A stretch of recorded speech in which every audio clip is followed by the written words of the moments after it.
राम के नाम पर राजनीति, राम के नाम पर आंदोलन, राम के नाम पर सत्ता, लेकिन राम मंदिर पर ही सवाल उठ जाए तो क्या होगा? अगर आरोप ये लगने लगे कि जिस राम मंदिर को राम राज्य की शुरुआत बताया गया था, वहीं दान में आई रकम में घोटाला हो गया, तो क्या ये सिर्फ एक भ्रष्टाचार का मामला है या बीजेपी की सबसे बड़ी राजनीतिक ताकत पर लगा पहला सबसे बड़ा दाग? और क्या यही मामला 2027 के उत्तर प्रदेश चुनाव का गेम बदल सकता है? कहानी सिर्फ अयोध्या की नहीं है, कहानी दिल्ली की कुर्सी तक जाती है। और आज के इस एपिसोड में हम बात करेंगे अयोध्या राम मंदिर में हुई दान की सबसे बड़ी चोरी बीजेपी के लिए कैसे सियासी खतरा बनते जा रहा है। इन तमाम चीजों पर विस्तार से बातचीत करेंगे। नमस्कार, मैं हूं प्रियंका मिश्रा और आप देख रहे हैं एयर नाउ। भारत की राजनीति में एक कहावत बड़ी मशहूर है, दिल्ली की सत्ता का रास्ता लखनऊ से होकर जाता है। लेकिन बीजेपी के लिए इस कहावत में एक लाइन और जोड़ दीजिए कि दिल्ली की सत्ता का रास्ता अयोध्या श्री राम मंदिर से होकर भी जाता है। 1990 में लाल कृष्ण आडवाणी सोमनाथ से रथ लेकर निकले थे। मंजिल अयोध्या थी, नारा था राम मंदिर बनाएंगे। उस रथ यात्रा ने सिर्फ राजनीति नहीं बदली, बीजेपी की किस्मत भी बदल दी। जो पार्टी 2 सीटों पर सिमट गई थी, वही कुछ साल बाद देश की सबसे बड़ी राजनीतिक ताकत बन गई। फिर आया 22 जनवरी 2024, राम 12 का चुनाव याद कीजिए। उस वक्त अयोध्या में बीजेपी का सबसे बड़ा चेहरा थे लल्लू सिंह। सुबह सुबह बुलेट मोटरसाइकिल पर निकलते, माथे पर बड़ा सा तिलक, मंदिरों में दर्शन, पूरी छवि हिंदुत्व वाले नेता की। लेकिन सामने थे समाजवादी पार्टी के युवा नेता पवन पांडे। उन्होंने राम मंदिर की बात नहीं की। उन्होंने कहा अयोध्या में रहने वाले लोगों का क्या, सड़क, रोजगार, स्थानीय कारोबार, सरकारी उपेक्षा, इन्हीं मुद्दों पर चुनाव लड़ा और नतीजा लल्लू सिंह चुनाव हार गए, पवन पांडे मंत्री बन गए। यानी अयोध्या पहले भी बता चुकी है कि यहां सिर्फ भावनाओं से चुनाव नहीं जीता जाता, जमीन के मुद्दे भी मायने रखते हैं। शायद इसी भरोसे के साथ पवन पांडे इस बार मैदान में उतरे। उन्होंने राम मंदिर ट्रस्ट पर गंभीर आरोप लगाए। शुरुआत में लगा कि यह भी एक राजनीतिक बयान है, लेकिन मामला तब बदल गया जब समाजवादी पार्टी के अध्यक्ष अखिलेश यादव और आम आदमी पार्टी के सांसद संजय सिंह भी खुलकर इस मुद्दे पर आ गए।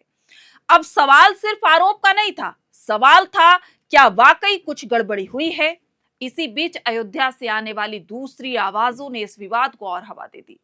अगर आप पिछले 2 साल में अयोध्या गए होंगे तो आपने देखा होगा कि शहर कितना बदल चुका है।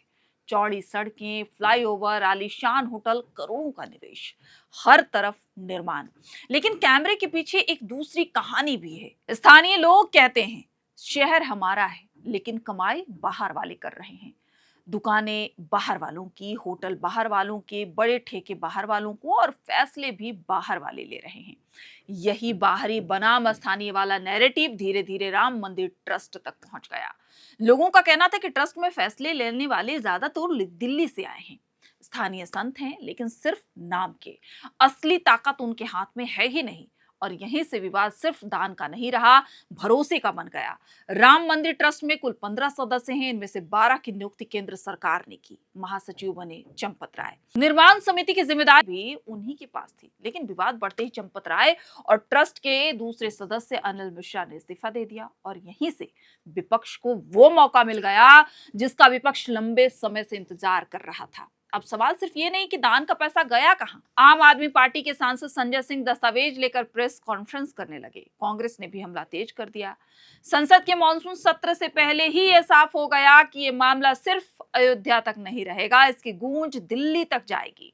लेकिन इसी बीच एक और दिलचस्प कहानी की शुरुआत हो गई है। इस कहानी के मुख्य किरदार का नाम है योगी आदित्यनाथ। कानून व्यवस्था संभाल रहे हैं या अपनी राजनीतिक जमीन भी मजबूत कर रहे हैं, क्योंकि बीजेपी के अंदर एक सवाल लंबे समय से घूम रहा है, 2027 का चुनाव किसके चेहरे पर लड़ा जाएगा।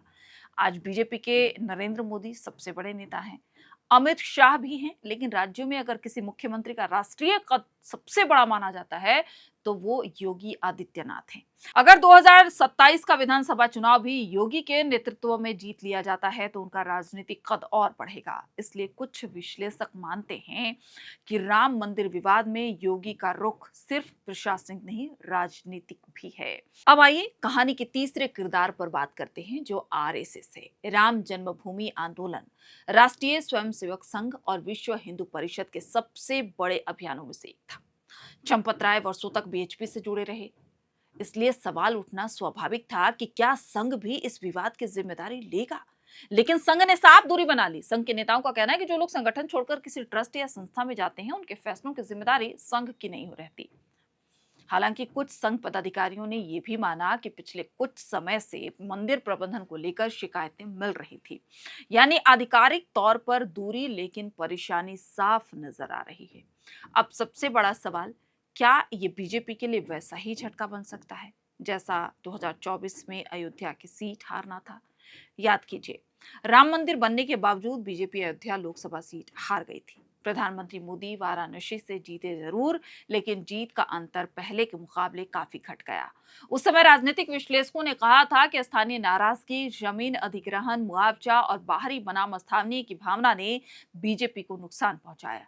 आज वही मुद्दे फिर से लौट आए हैं, बस इस बार उनके साथ जुड़ गया है राम मंदिर दान विवाद। और अगर विपक्ष इस पूरे मामले को राम राज्य बनाम राम मंदिर में भ्रष्टाचार के नैरेटिव में बदलने में सफल हो गया तो बीजेपी के सामने मुश्किलें बढ़ सकती हैं। लेकिन राजनीति में आखिरी फैसला अदालत नहीं, जनता करती है। अगर एसआईटी की जांच में आरोप गलत साबित होते हैं तो बीजेपी इसे विपक्ष की साजिश बताकर पलटवार करेगी। लेकिन अगर जांच में गड़बड़ी साबित हुई तो सवाल सिर्फ ट्रस्ट पर नहीं उठेंगे, सवाल उस राजनीतिक नैरेटिव पर भी उठेंगे जिसने राम मंदिर को अपनी सबसे बड़ी उपलब्धि बताया। अयोध्या हमेशा से सिर्फ एक शहर नहीं रही, यहाँ से राजनीति की दिशा बदलती रही। 1990 में अयोध्या ने बीजेपी को नई पहचान दी। 2024 में राम मंदिर ने उस पहचान को और मजबूत किया। लेकिन 2026 में अगर राम मंदिर ही सवालों के घेरे में है तो ये सिर्फ एक घोटाले की कहानी नहीं है, ये उस भरोसे की कहानी है जिस पर 3 दशक की राजनीति खड़ी हुई। अब देखना सिर्फ इतना है कि जांच खत्म होने तक जनता के मन में क्या बचता है, राम राज्य की तस्वीर या राम मंदिर विवाद की परछाई। और यही तय करेगा 2027 में यूपी की राजधानी लखनऊ की सबसे बड़ी कुर्सी किसकी होगी। फिलहाल इस वीडियो में इतना ही, लेकिन राम मंदिर चंदा विवाद मामले में आप क्या सोचते हैं? अब तक के अपडेट जो निकल कर आए, एसआईटी रिपोर्ट जो हमने आपको बताई, इन तमाम चीज़ों पर आपकी क्या राय है? आपकी राय हमें कमेंट बॉक्स में ज़रूर बताइए, क्योंकि आपकी राय हमारे लिए महत्वपूर्ण होती है। आप अपनी राय के जरिए ही हमें बता पाएंगे कि आपके मन में क्या चल रहा है, क्योंकि अयोध्या सिर्फ अयोध्या नहीं है, वो आस्था है, वो विश्वास है, वो आपका अगाध आस्था है। तो इसलिए आपकी राय भी जानना हमारे लिए बेहद ज़रूरी है।